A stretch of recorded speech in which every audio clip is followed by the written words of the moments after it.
안녕하세요. 오늘도 사연살롱을 찾아주셔서 감사합니다.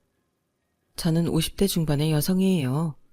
저는 30 중반에 아이가 있는 남자와 결혼을 했어요. 저는 초혼이었지만 사실 전에 결혼까지 약속한 남자가 있긴 했거든요. 하지만 그 남자가 유학을 간다며 제 돈을 빌렸는데 그 후 저와 소식이 끊어졌어요. 순진하게 기다렸던 저는 1년이 지나고 나서야 그 사람이 저와 결혼할 마음이 없다는 걸 깨달았어요.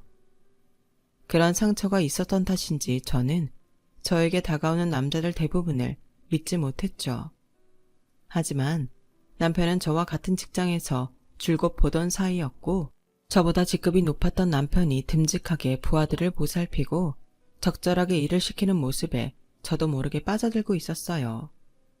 게다가 저 역시 아빠가 일찍 돌아가시고 엄마가 재혼을 했기 때문인지 남편이 저와 재혼이고 아이가 있다는 걸 크게 신경 쓰지 않았던 것 같아요.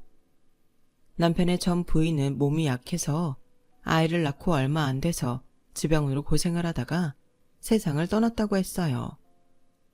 그런 남편의 사정을 알고 난 후 저는 어쩐지 자꾸 마음이 쓰였고 사실 새아빠는 결혼 전에 제가 아이 있는 사람과 결혼하는 걸 엄마보다 더 걱정하셨어요. 효선아, 너 진짜 애 있는 사람하고 결혼해도 괜찮겠냐? 네가 결혼할 사람이 있었다고 해도 같이 살았던 것도 아니고 약속만 했지. 너는 초혼인데 솔직히 네가 좀 아깝다. 나는 결혼하자고 약속해놓고 내 돈만 쓰고 거짓말했던 그 사람 때문에 많은 걸 깨달았어.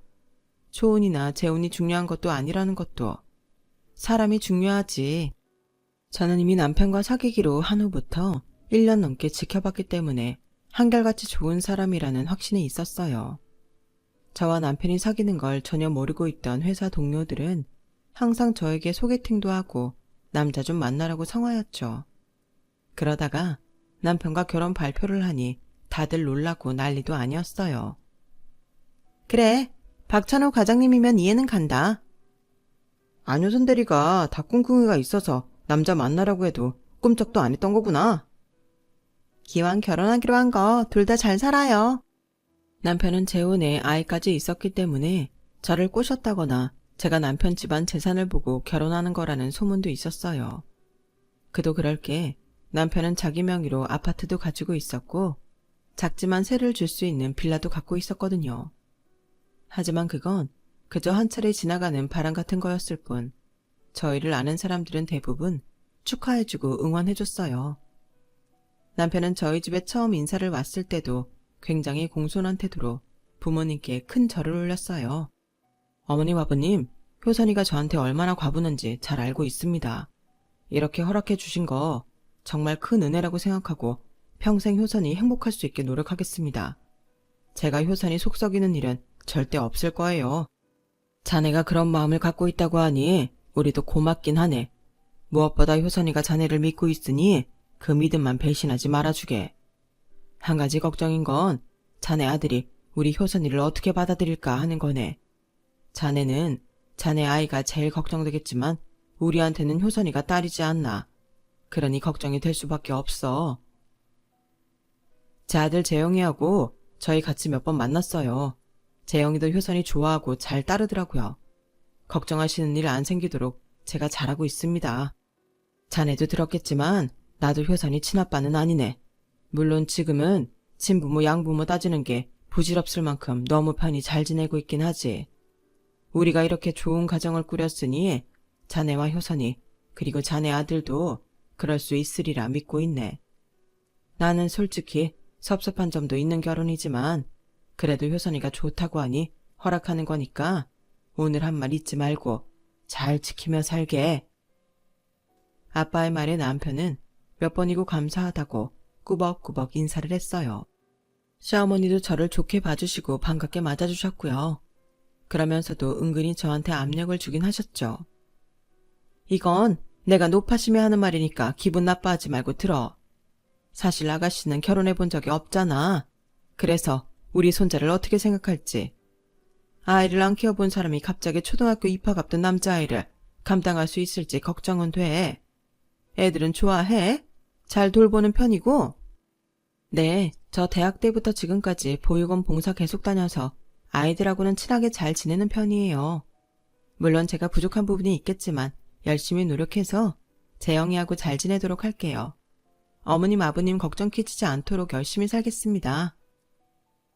그렇게 말해주니 고맙긴 하네. 우리 재영이 성격이 모나지는 않아서 누구 힘들게 하지는 않아. 그러니 찬우도 그렇고 특히 우리 재영이하고 잘 지냈으면 좋겠어. 네, 그럴게요, 어머니. 하지만 저는 그날 남편의 집을 방문하고 주눅이 좀 들었어요. 시아버지는 작지만 탄탄한 사업을 하고 있었고 시어머니는 미대 강사로 나가다가 나이 들고 미술 학원을 하고 있더라고요. 회사 사람들이 뒤에서 제가 재산 보고 결혼한다고 수군대던 이유를 알겠더라고요.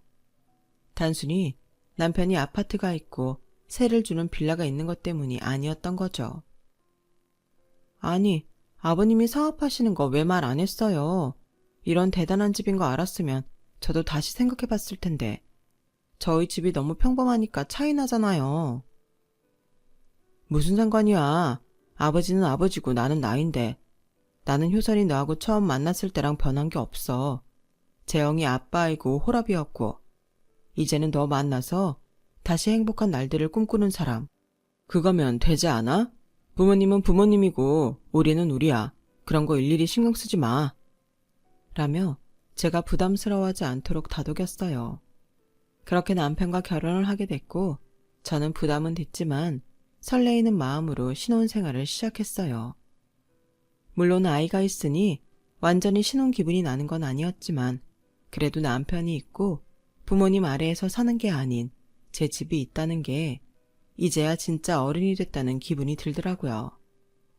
다행히 아이와도 별 트러블 없었고 초등학교 입학식에서는 아이가 저한테 자연스럽게 엄마라고 부를 정도로 저희는 여느 가정이나 다름없이 한 가족으로 살게 됐어요. 그렇게 한 3년 정도는 별 문제 없이 살았어요.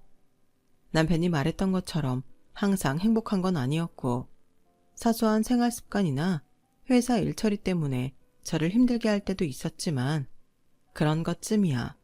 누구나 다 그렇게 부딪히기도 하고 맞춰가면서 사는 거니까요. 좋은 날이 있으면 안 좋은 날도 있는 게 세상 사는 것이려니 했죠. 그러다가 아이가 초등학교 3학년이 됐을 때 저한테 새 생명이 찾아왔어요. 저희 임신 소식에 친정에서는 다들 기뻐했고 시댁에서도 잘 됐다며 축하 전화를 해줬어요. 그러면서도 시어머니는 저한테 은근히 부담을 줬어요. 얘, 아무리 세상이 바뀌었어도 아들만한 게 없다. 너도 네가 딸이었으니까 알 거 아니니. 나도 그렇지만 집안이 잘 되려면 아들이 많아야 되는 거야. 우리는 재영이 하나 바라봐야 되나 하고 걱정했는데 네가 아들만 낳아봐라. 우리도 한결 마음이 편해질 거야. 저는 제가 딸이라고 부모님이 오빠하고 차별한 게 없어서 잘은 모르겠어요. 제가 아들 낳고 싶다고 낳는 것도 아니라 그런 생각은 하고 싶지 않아요. 아들이 됐든 딸이 됐든 건강하게 무사히 태어나기만 하면 좋겠어요. 그건 니네 오빠라는 사람이 바깥 사돈 아들이고 너랑은 친핏줄이 아니니까 티 안 내려고 했겠지. 뭐 니네 사정은 알았고 원래 잘 되는 집은 아들이 많은 법이야. 그래서 내가 아들 낳는 한약 보냈으니까 그거 빼먹지 말고 꼬박꼬박 잘 챙겨서 먹어야 된다. 시어머니는 은근히 저희 친정을 깎아내리며 자기네 집안에 대해 으스대더라고요. 사실 전에도 몇 번 친정을 깔보는 듯한 말을 했지만 저는 사람들 눈에는 우리같이 평범한 사람들이 그렇게 보이나 보다 하며 좋게 넘어가려고 애를 썼어요. 그런데 너무 대놓고 아들을 낳아야 한다며 친정 부모님을 비꼬는 것 같아서 기분이 안 좋더라고요. 게다가 아들을 낳는 한약이라뇨. 세상에 그런 게 있으면 다 자기들 원하는 대로 아들 낳고 딸 낳을게요. 있다 해도 저는 그런 식으로 아이들 성별을 정하는 건 싫었어요. 그러니 시어머니가 보내둔 한약이 쳐다보기도 싫더라고요. 당신 왜 엄마가 보내준 한약 안 먹어? 이거 엄마가 진짜 유명한 데에 가서 어렵게 지어온 거라던데. 그 한의원 예약하려면 몇 달 걸리고 진찰받기도 어려운 걸. 엄마가 인맥 다 동원해서 약 지은 거라니까 잘 챙겨 먹어.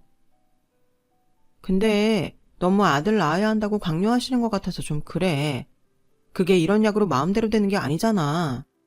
그래도 정성이잖아. 또 혹시 모르는 일이고 어른들이 생각해서 해주신 건데 당신도 그런 건 좀 그냥 넘어가.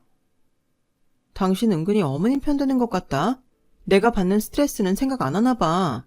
우리 집에서는 아들이고 딸이고 안 따졌다니까. 우리 부모님 재혼하고 나랑 오빠가 피 안 섞여서 그런 거라며 은근히 깔보듯이 말씀하셔서 너무 짜증나는데.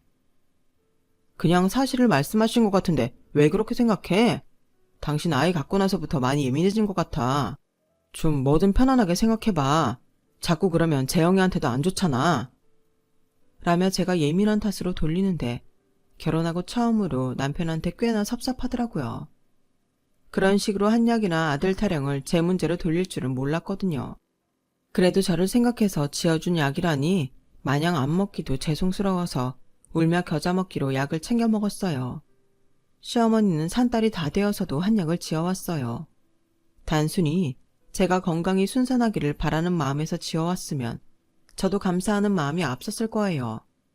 하지만 그게 아니었어요. 얘, 이 약 먹고 병원에서도 딸이라고 하는데 아들 낳은 집이 그렇게 많다더라? 너 지금부터라도 꼬박꼬박 챙겨 먹으라. 어머니, 지금 막달이라서 약 아무거나 먹으면 안 된댔어요.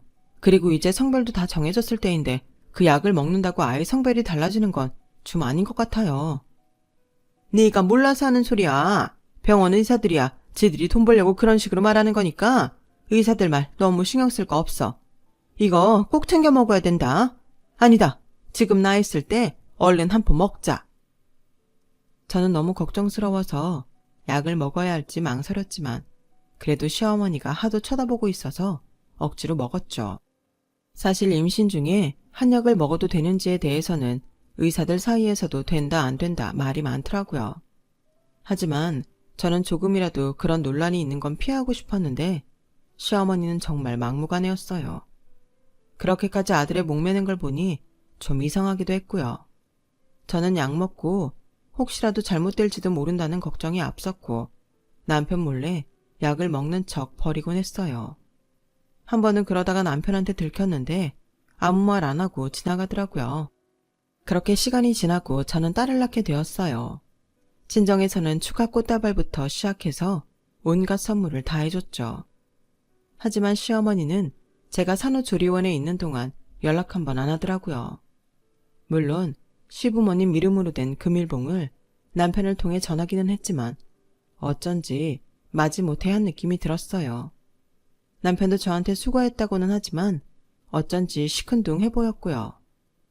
그러다가 제가 아이와 집에 오고 2달이 지난 후에 시댁에 가자 시어머니는 아이를 빼꼼 들여다보기만 하더니 대뜸 다음에는 꼭 아들 낳아야 된다?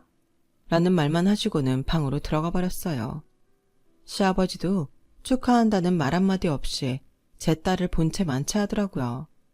그러더니 재영이만 끌어안고는 맛있는 거 사준다며 데리고 나가버리는 게 아니겠어요? 저는 너무 속상해서 집에 와서 남편한테 뭐라고 했어요. 아니, 요즘이 어떤 세상인데 이렇게 아들 타령이야? 우리 윤서는 손주도 아니야? 어떻게 두 분 다 애 한 번 제대로 봐주질 않으셔? 당신 말해봐. 요새 어떤 시부모가 며느리한테 아들 타령하고 딸이라고 쳐다도 안 보는 조선시대 같은 일을 해. 당신도 그런 말 못 들어봤을걸? 우리 윤서가 딸이라는 이유만으로 왜 이런 대접을 받아야 돼? 혹시 내가 제철어서 이러는 거야? 당신이 제철하고 그러는 거 절대 아니고 원래 우리 집안이 아들만 중요하게 생각해. 나 어릴 때도 할머니 할아버지도 그렇고 고모들도 장난 아니었어. 나 사실 여동생 있는데 걔도 연락 끊고 우리 안 보고 살아. 우리도 걔 어떻게 사는지 모르고. 그리고 당신은 요즘 아들 타령 안 한다고 하는데 당신이 몰라서 그렇지. 미리 성별 검사하고 딸이면 안 낳는 사람들도 꽤 있어. 아니, 어디서 그런 가짜는 말만 듣고 와서 읊어대. 그게 지금 윤선아 나한테 할 소리야? 아니, 어머님 아버님 너무하시네. 겉보기에는 사업하시고 미술학원 원장이고 그런 분들이 이렇게 고리타분할 줄은 정말 몰랐어. 뭐가 또 고리타분해. 원래 유서 깊은 집안은 다 전통적인 걸 중시해서 그런 게 있어. 그러게, 엄마가 주는 약 좀 제대로 먹지. 뭐 그렇게 못 질 거나 준 것처럼 안 먹고 그래. 그러니까 이런 사달이 났지. 지금 이게 또 다 내 탓이라는 거야? 뭐? 전통? 유서 깊어? 그런 집안은 태어난 아이나 아이 엄마한테 이렇게 비인격적으로 대하는 게 가문의 자랑인가 보네? 아, 진짜 말도 안 나온다. 내가 어쩌다가 이런 집안에 시집을 왔나 몰라. 뭘 또 그렇게까지 말해. 다음에 아들 낳으면 되는데.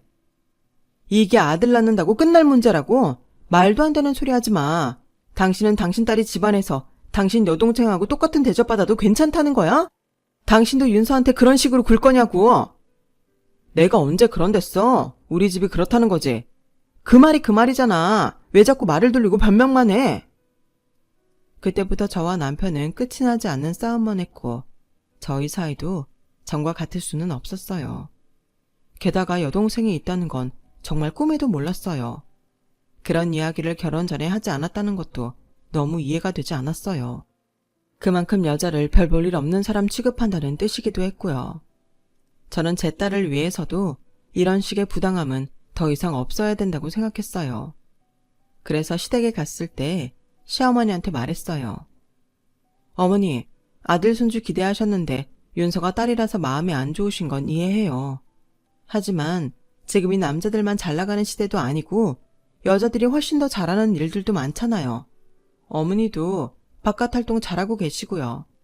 저는 윤서가 혹시라도 자기가 여자라서 차별받는다고 상처받으며 잘할까봐 걱정이 돼요.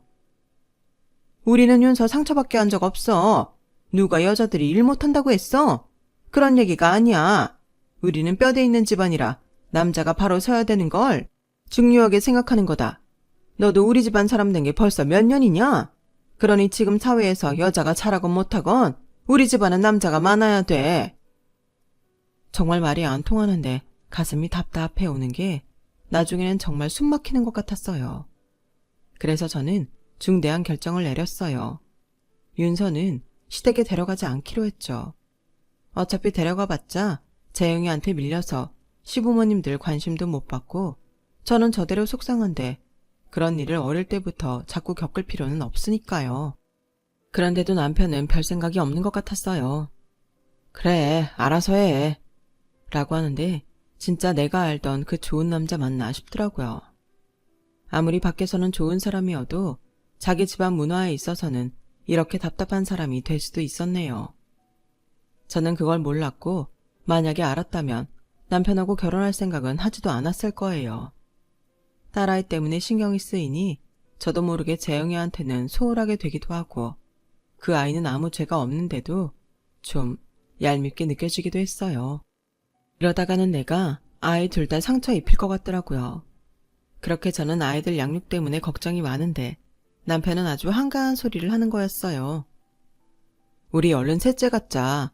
당신이 엄마 아버지하고 오해를 풀고 다시 가까워질 수 있는 제일 좋은 방법은 얼른 아들을 낳는 거야. 그러면 윤서도 남동생 가진 아이니까 좀 더 떳떳할 수 있잖아. 우리가 윤서를 더 사랑받게 하려면 얼른 남동생을 만들어야 해. 그게 우리가 부모로서 할 수 있는 최선이야. 남자 형제 있다고 떳떳해지는 거면 왜 당신 여동생은 집하고 연을 끊고 살아? 아들을 빨리 낳자고? 그래, 그건 별 문제 아니야. 그런데 만약 또 딸이면? 아니 그것보다도 아들을 낳으면 그게 더 큰 문제지.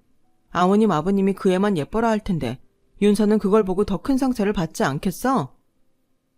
근데 그건 생각하기 나름이야.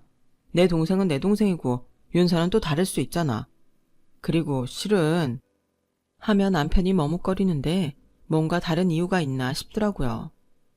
뭐야, 뭔데 말을 못해? 얼른 말해봐. 당신이 아들 못 낳았다고 자꾸 엄마가 뭐라고 하시고 아버지도 며느리 노릇 못하는 거 아니냐고 갈 때마다 나 따라 불러서 걱정하시거든. 그러니까 두 분 더는 걱정 안 해도 되고 당신도 인정받을 수 있게 이번에는 꼭 아들 낳자. 뭐 저는 그 말을 들어도 크게 충격을 받지는 않았어요. 어느 정도 예상하고 있는 일이었거든요. 제가 딸을 낳은 후부터 시어머니는 저를 대면대면했고 시아버지도 저한테 따뜻한 말 한마디 하지 않았으니까요. 그저 우리 손자 재영이만 찾느라 저와 딸은 안중에 없는 것처럼 대했거든요. 저와 딸아이는 시댁에 가면 완전히 투명인간이었어요. 그나마 딸을 시댁에 데려가지 않기로 한 게 다행이었죠. 아무리 어린 아이라고 하지만 잠재의식에 다 남는다던데 제가 엄마가 돼서 자식한테 그런 안 좋은 기억을 만들어줄 수는 없는 거잖아요.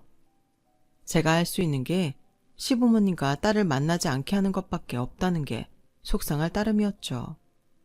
이혼을 심각하게 고민하기도 했지만 아빠 없이 자라는 건 더 큰 상처가 아닐까 싶어서 그것만큼은 하지 말자고 다짐하고 있었던 때인데 얼른 아들을 낳아서 며느리로 인정을 받으라뇨.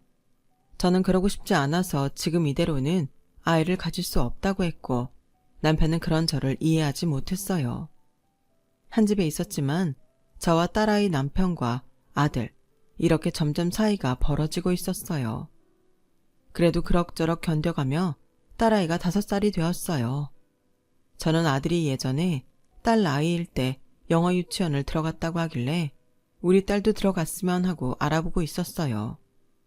당시 아들은 시부모님이 대주는 돈으로 무슨 대기업 후계자 마냥 별별 교육을 다 받고 있었어요. 승마에 골프에 겨울이면 해외로 스키까지 타러 나갔죠. 아주 비싼 수강료를 내고서요. 뭐 자기들 손자 잘 키우고 싶어서 하겠다는데 저도 반대하지 않았어요. 아이도 그렇게 바깥 활동하는 걸 좋아하니 말릴 이유도 없었고요. 그런데 제가 딸 영어 유치원을 보내려고 만들어 놓은 입학금이 통장에서 싹 사라진 거였어요. 보니까 남편이 돈을 다 빼갔더라고요. 사실 그 영어 유치원 등록금이 비싸기로 유명해서 웬만큼 벌어서는 보내기 힘들긴 하겠더라고요. 저는 제가 따로 들었던 적금으로 등록금을 하기로 했고 입학금은 회사에서 받는 보너스로 마련해 놓았어요. 아이한테 지나치게 돈을 많이 쓴다고 비난하실지 모르겠지만 엄마 욕심에 제 딸도 재영이가 받은 만큼의 교육은 받게 하고 싶은 마음이 있었어요. 딸아이니 시댁에서 그 돈을 줄 리가 없다는 건 잘 알고 있었거든요. 그래서 애써 마련해 놓은 돈인데 그걸 남편이 빼간 거였어요. 저는 화가 나는 걸 꾹 참고 남편한테 물어봤어요. 우리 윤서 영어 유치원 입학금 통장에 있던 거 당신 왜 빼갔어? 당신 아니면 빼갈 사람이 없는데. 아, 그거 엄마가 이번 방학에 재영이 미국에 어학연수 가는 거 가서 쓸 생활비는 보태라고 해서 먼저 보냈어. 그걸 보내고 싶으면 당신 돈으로 보내. 왜 우리 윤서 입학금을 거기로 보내? 당신이 윤서한테 해준 게 뭐가 있다고. 저는 너무 억울하고 분해서 막 소리를 질렀어요. 그러자 남편은 저를 아주 이상한 사람처럼 보더라고요. 어따 대고 소리를 질러. 지금 이게 당신 돈 내 돈 따질 일이야. 있는 돈으로 먼저 보내는 거지. 당신 지금 재영이하고 윤서 차별하는 거야. 그럼 당신이 윤서 입학금 마련해 내놔. 당신도 내 돈 안 따지는 거라며. 재영이하고 윤서 차별하는 거 아니냐고 했지? 당신도 차별하는 거 아니면 윤서 입학금 내놔. 지금 나한테 그런 큰 돈이 어딨다고 그래. 그럼 도로 그 돈 찾아와. 나는 그거 재영이 생활비로 못 보내. 우리 윤서 유치원 보내야 돼. 이 집안이 우리 윤서한테 뭘 해줬다고 윤서 입학금을 재영이 생활비로 줘? 당신 진짜 그렇게 생각하는 거야? 그것밖에 안 돼? 당신이야말로 이것밖에 안 되는 사람인 줄 진작 알았으면 나 이런 결혼 하지도 않았어. 뭐가 어쩌고 어째? 지금 말 다 했어? 아니, 다 못했어. 내가 회사에 가서 한번 말해볼까? 아들만 찾는 집안에서 딸 입학금 떨어서 아들 어학연수 보내고 딸한테는 줄 돈 없다고 했다고? 그러면 회사 사람들 당신을 어떻게 볼 것 같아? 지금 나 협박하는 거야? 내가 회사에서 평판 떨어지면 그건 당신한테 좋을 줄 알아? 아, 그러니까 이게 당신 평판 나빠질 일인 건 알고 있구나. 알면서 일하는 거였네. 난 그런 것도 모르는 줄 알았는데. 저는 이제 아이들이 듣건 말건 상관도 하지 않고 남편과 밤새 말다툼을 했어요. 그리고 다음 날이 되자마자 회사도 가지 않고 시댁으로 찾아갔죠. 시아버지는 이미 나간 뒤였고 시어머니가 싸늘하게 절 맞더군요. 시어머니는 대문을 들어오는 저를 밖으로 밀쳐내셨어요. 찬우한테 전화로 다 들었다. 우리 집 들어오지도 마라. 우리 손자 미국 보내는데 그 돈을 못 내겠다니. 네가 그러고도 우리 재영이 엄마 맞니? 어머니, 저 재영이 지금까지 제 마음 다해 키웠어요. 그런데 저한테는 윤서도 중요해요. 우리 윤서 입학금 돌려주세요. 알았다. 내가 치사하고 더러워서라도 그 돈 돌려 보낼 거야. 그깟 몇 푼 우리가 없을까봐 그래. 그래도 니네가 부모니까 한 번은 생활비라도 대라는 뜻이었어. 내가 이래도 재영이를 마음 다해서 키웠다는 말이 나오니? 어머니, 재영이가 하고 있는 건 저희 재력으로는 도저히 할 수 없는 일이고 그걸 어머니 아버님이 해주시겠다니까 어쩔 수 없이 받아들인 거였어요. 그 사람은 좋아하려 했는데 제가 뭐라고 하겠어요. 하지만 윤서는 다르잖아요. 윤서 영어 유치원은 제가 보낼 수 있다고 생각해서 제 돈 모아놓은 거예요. 어머님 아버님이 윤서는 신경도 안 쓰시니까요. 됐다. 더는 듣고 싶지 않아. 네가 우리 집안 가풍을 이렇게 우습게 여기는 이상 더는 며느리로 받아줄 생각 없어. 네 시아버지도 같은 생각이니까 하루라도 빨리 네 딸 데리고 집에서 나가다오. 네, 그럴게요. 저도 더는 이런 집 며느리 하고 싶지 않아요. 지금 이 말 분명히 너도 원하는 거라고 한 거다. 내가 이거 녹음하고 있거든. 너 우리 집안 방침을 따를 생각도 없고 이 집에 있고 싶지 않다고 했으니까 이건 합의 이혼인 거야. 아니, 오히려 우리 찬우하고 재영이가 너 때문에 손해를 본 거니까 위자료 챙길 생각 마라. 너네 시아버지가 어떤 사람인 줄 알지? 우리가 쓰는 변호사를 니네 친정에서 감당이나 하겠어? 그러니까 순순히 아무 말 하지 말고 집에서 나가. 저는 시댁의 용의주도함에 기가 질리고 말았어요. 너무 화가 나서 온몸이 부들부들 떨리는 걸 참으며 집으로 돌아와 제 짐을 빼고 딸과 함께 친정으로 돌아왔죠. 그동안 대충 시댁 분위기를 파악하고 있던 친정 부모님은 아무 말 없이 저와 딸을 받아주셨어요. 딸이 아빠 없이 크는 건 너무 속상하고 걱정도 됐어요. 하지만 그 집 딸마저도 연을 끊어버린 집안에서 딸아이가 지내면 얼마나 잘 지내겠어요. 그런 아빠라면 어쩌면 없는 게 더 나을지도 모르죠. 얼마 안 있어서 남편 쪽에서 이혼 서류를 보내왔고 저는 미련 없이 도장을 찍어서 보냈어요. 그러더니 자기네가 저 때문에 돈 들어간 게 많다며 억울해서 저한테 빼간 딸 입학금을 못 주겠다는 거였어요. 저는 그 인간들 다시 상종하고 싶지 않아서 정말 그거 먹고 떨어지라는 심정으로 받지 않기로 했죠. 시간이 조금 지나 정신이 차려지니까 우리 딸이 꼭 그런 고급 유치원을 다녀야만 잘 클까? 그런 생각이 들더라고요. 부모님도 저를 그런 데 보내지 않으셨고 오빠도 그렇게 잘하지 않았지만 둘 다 나름 잘 컸다고 생각했거든요. 오빠 아이들도 그런 비싼 유치원 안 다녔어도 다들 공부 잘하고 친구들과도 사이가 좋았고요. 그래서 다음 해에 친정 근처에 있는 괜찮은 유치원을 보내기로 하고 미리 사전 조사도 하면서 지냈어요. 회사에는 휴직계를 내긴 했지만 다시 돌아가고 싶지 않았어요. 남편과 회사에서 만나면 너무 화가 날 것 같았고 정말 정신이 돌아버린 것처럼 소리를 지를 것 같았어요. 그 무렵 오빠가 저한테 새언니와 함께 일해보지 않겠냐고 하더라고요. 그 사람이 회사 나와서 독립한다는데 효선이 네가 같이 해주면 어떨까 싶어서 믿고 일할 사람이 필요하대. 새언니는 IT 쪽 사업을 하려고 하는데 마케팅을 잘 아는 사람이 필요하다고 하더라고요. 어쩌면 저를 생각해서 일자리를 준 걸지도 모르죠. 제가 다시 회사에 가는 걸 껄끄럽게 생각하는 걸 집안 식구들 모두 알고 있었거든요. 저는 고맙다고 언젠가는 꼭 갖겠다고 했고 바로 출근하기로 결정했어요. 친정 엄마가 있어서 가능한 일이기도 했죠. 아니면 딸이 유치원 입학을 못했기 때문에 아이를 돌봐야 하니 일은 꿈도 못 꿨을 테니까요. 새언니는 워낙 똑똑하고 당차서 거래처도 잘 뚫었고 저는 새언니가 가져오는 일마다 좋은 홍보를 만들기 위해 같이 밤을 새며 노력을 했어요. 물론 갑자기 일을 다른 데로 넘기는 기업들도 있어서 그동안 해왔던 것이 허사가 될 때도 있었지만 워낙 저희가 열심히 하다 보니 그 결과들이 보이더라고요. 새언니는 차츰 업계에서 인정을 받게 됐고 언니가 만든 시스템과 저의 마케팅으로 일자리가 점점 늘어나게 됐어요. 아예 한 회사 일을 다 맡게 되기도 했고요. 새언니는 저에게 정말 거액의 인센티브를 주고 직책도 팀장으로 올려주고 직원들도 더 뽑았어요.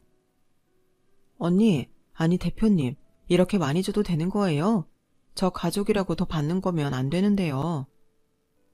줄만 하니까 주는 거예요. 팀장님, 다른 사람들도 똑같으니까 확인하려면 해보든가요. 가족끼리 이런 계산은 더 철저해야죠. 제가 아가씨 부려먹기만 하면 되겠어요? 앞으로도 우리 잘해봐요. 그렇게 되기까지 5년이 걸렸던 것 같아요.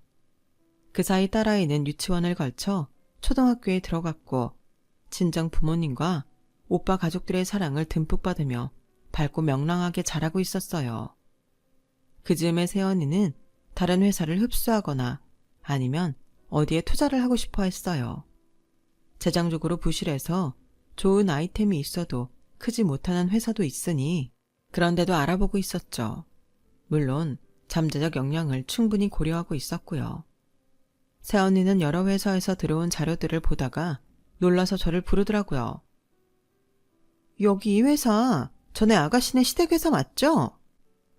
제가 보니 시아버지 회사가 맞더라고요. 대표 이름도 회사 이름도 제가 아는 그 회사였어요. 아니 근데 여기 작아도 잘 되는 데라고 하지 않았어요? 그새 이렇게까지 재정이 악화가 됐나? 이상하네. 새언니는 그러면서 앞으로 크게 기대되는 아이템은 없는 것 같다며 일찌감치 떨어뜨리더라고요. 저는 제가 관여할 일이 아니니 그런가 보다 했죠. 그런데 다음날 출근길에 회사 근처에서 저를 기다리는 사람이 있었어요. 바로 시어머니였어요. 제가 못 본 척 지나가려고 했더니 전 시어머니가 제 앞을 가로막더군요. 잘 지낸 것 같네. 회사 옮겼다더니 여기구나. 니네 오빠가 아는 회사라며? 그런 형제라도 있으니 망정이지 어쩔 뻔했니? 시어머니는 아무래도 제 화에 불을 지피려고 온 것 같았어요.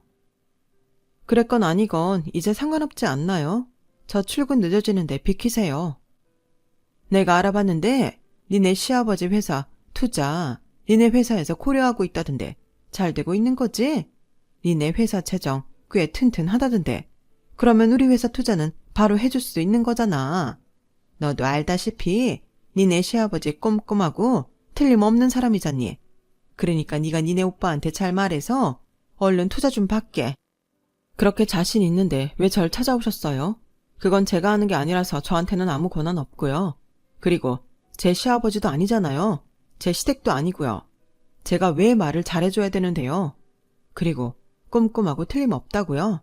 그런 회사 재정이 그렇게 엉망인가요? 제대로 된 아이템 하나 없이 주먹국으로 운영하다가 일이 잘 안 풀리니까 예전 연애 기대서 어떻게 해보려는 거잖아요. 지금까지는 그런 인맥 연줄로 어떻게 해왔나 본데 저희는 어림없어요. 아니면 여태까지 돈줄 대줬던 사람들 찾아가세요. 저희 회사는 그런 데에 투자할 돈도 없고 호구도 아니니까요. 라고 하니까 당황해서 아무 말 못하더라고요.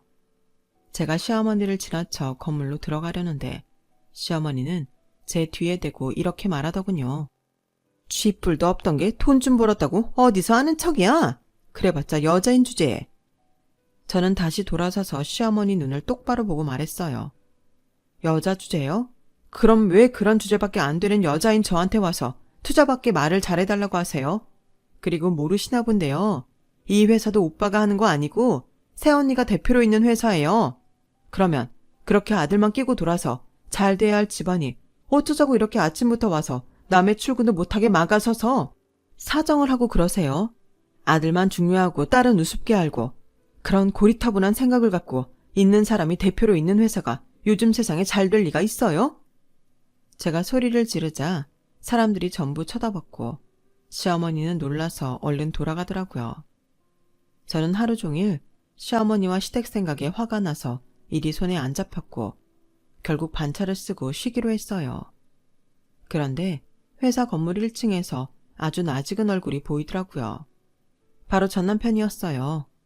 전 남편은 저를 보자마자 씩씩대며 오더라고요.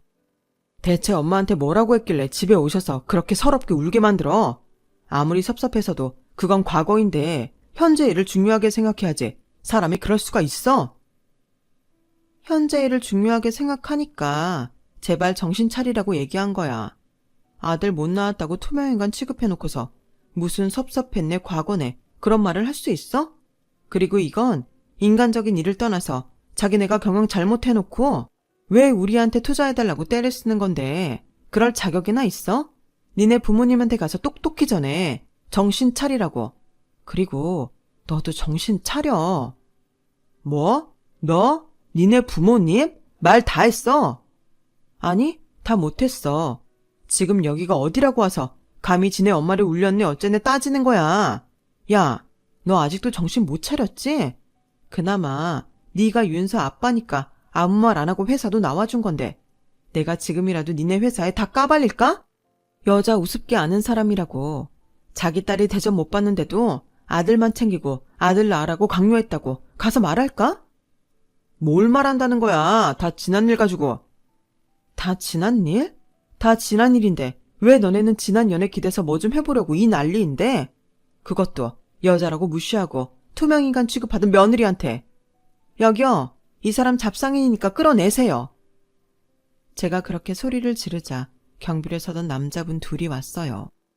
남편은 눈치를 보더니 어쩔 줄 몰라 하더라고요. 내가 화를 내려고 한 건 아니었고 어쨌든 당신이 어른한테는 그러지 말았으면 해서 그랬던 거야. 엄마가 오죽하면 와서 울었겠어? 어? 엄마 성격에 여기까지 와서 사정하고 싶으셨겠냐고. 사정 같은 건 안 하고 당연하다는 듯이 투자받게 말 잘해달라던데? 그리고 운 거 아마 자기가 집에도 못 들어오게 내쳤던 며느리한테 한 소리 들으니 자존심 상해서 울었겠지. 그걸 나보고 뭐라고 하면 안 되지. 알았으니까 이제 그만 풀면 안 될까? 지난 일은 다 잊고 투자 한 번만 도와줘. 내가 그때는 좀 미안하게 했던 것 같아. 그게 사과야 말이야. 무슨 말을 막걸리같이 해. 여기 이 사람 얼른 끌어내세요. 제 말에 경비원들은 양쪽에서 남편을 붙잡고 회사 밖으로 끌어냈어요. 남편은 다급하게 잘못했다며 다시 이야기해보자고 소리를 쳤지만 저는 못 들은 척하고 다른 출입구로 건물을 나왔어요. 알고 보니 시아버지는 아무 생각 없이 돈을 썼고 그 바람에 회사 재정도 악화가 됐다고 하더라고요. 회사는 별다른 새로운 아이디어도 없이 태만하게 운영되고 있었고요. 시어머니 학원도 선생들한테 월급을 제대로 주지 않아서 선생들이 다 나가고 소송까지 걸었다고 하더라고요. 한마디로 겉만 번지르르 했던 집안이었던 거예요. 그 이후 남편이 몇 번이나 다시 찾아와서 잘못했다고 사정하며 도와달라고 했어요. 딸한테까지도 저한테 말을 잘해달라고 했다더라고요. 하지만 딸도 한 번도 자기를 안 찾던 아빠가 갑자기 돈 때문에 그러니까 싫다면서 아빠는 다시 보고 싶지 않다고 했다네요. 딸의 말에 남편은 충격을 받았는지 다시는 저희를 찾아오지 않았어요. 그리고 지금까지 저는 결혼을 하지 않고 혼자 딸을 키웠죠. 그런 딸이 이제는 대학생이 돼서 남자친구가 있네요. 제 이야기는 여기까지예요. 들어주신 분들 모두 행복하시고요. 하루하루 건강하고 즐겁게 사시면 정말 좋겠어요. 감사합니다. 여러분, 사연 댓글에 응원과 현명한 조언 부탁드려요. 좋아요와 구독은 저에게 큰 힘이 됩니다. 오늘도 좋은 일 가득하세요.